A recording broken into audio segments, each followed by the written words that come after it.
बिस्मिल्लाहिर्रहमानिर्रहीम। Welcome to Allama Iqbal public primary school Kasur. अस्सलाम वालेकुम स्टूडेंट्स, कैसे हैं आप? उम्मीद करते हैं आप सब खैरियत से होंगे। स्टूडेंट्स, आज हमारा फर्स्ट लेक्चर है। सबसे पहले आपने अपनी इंग्लिश की बुक ओपन करनी है।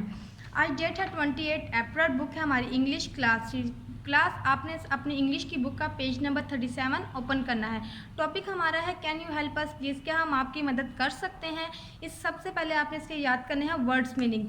नेचुरल, कुदरती, इन्वायरमेंट, माहौल, जॉय, खुशी, डिफ़िकल्टीज, मुश्किलात, बर्न जलाना। स्टूडेंट्स, ये थे हमारे वर्ड्स मीनिंग। आए हम अपने क्वेश्चन आंसर की तरफ बढ़ते हैं। आंसर द फॉलोइंग क्वेश्चन, यानी कि मुख्तलिफ सवालात के जवाब दें।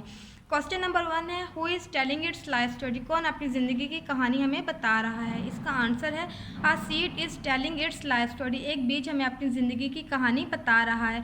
स्टूडेंट्स, ये था हमारा आज का फर्स्ट लेक्चर। आपने इसको अपनी बुक पे नोट करना है और इसको अच्छी तरह याद करना है। ओके स्टूडेंट्स, अल्लाह हाफिज़, टेक केयर।